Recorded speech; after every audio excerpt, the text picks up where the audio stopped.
سوال یہ ہے کہ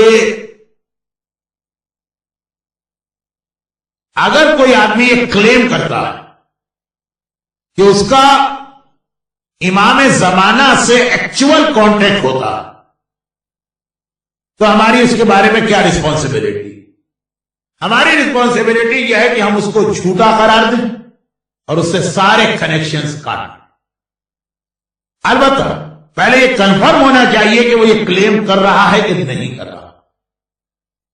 ابھی جو ہمارے لیٹسٹ سب سے بڑے عالم کا انتقال ہوا، یعنی مراجع میں سے ون آف دی مرجع آیت اللہ العظمیٰ شیخ Mirza Jawad Qabri, one of the greatest student of Agha Khoei, قوم کے حوزے میں فقہ کے اعتبار سے سب سے بڑے وہ مرجع مانے جاتے تھے، بہت ان کی گریٹ پرسنالٹی تھی.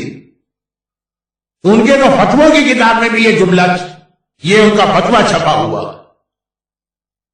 کہ جس کی ایکچوئل امام سے آج کل ملاقات ہوتی وہ کبھی بتائے گا نہیں، اور جو بتا رہا ہے دیٹ مینس اس کی امام سے ملاقات نہیں ہوتی. اب یہ دو ڈیفرنٹ تھنگز ہیں. پہلا سوال یہ ہے کہ کیا غیبت کبریٰ میں کوئی ایکچوئل امام سے مل سکتا ہے؟ جواب ہے کہ یس. نہ صرف یہ کہ از اٹ پاسبل، بلکہ سو مینی مراجعز رپورٹڈ ملاقات ان کی ہوئی کہ یہ تو ہے کہ غیبت کبریٰ میں امام سے ملاقات ہو سکتی ہے. لیکن جو آدمی بھی امام اس سے ملے وہ کبھی یہ کلیم نہیں کر سکتا، وہ جنرل پبلک کے سامنے نہیں کہہ سکتا کہ میری امام سے ملاقات ہوئی. بلکہ اکثر جو ہے میجورٹی واقعات تو ایسی ہے کہ جب مراجع کی ملاقات امام سے ہو تو at the time of the meeting ان کو نہیں پتا تھا کہ یہ امام، اور بعد میں ان کو پتا چلا.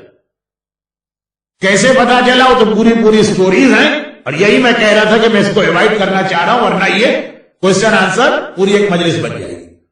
تو پہلا اگر آپ سوال کریں کہ is it possible to meet امام ان غیبت کبریٰ، جواب ہوگا یس. مگر if someone claiming this, تو آپ کی یہ ذمہ داری ہے کہ آپ اس کے اس کلیم کو نہ مانیں، اور اس کا ایک کلیم کرنا یہ بتا رہا کہ وہ تھوڑا سا مس گائیڈ ہو گیا ہے، چنانچہ اس سے اپنے ریلیجس کنیکشنز توڑ لی.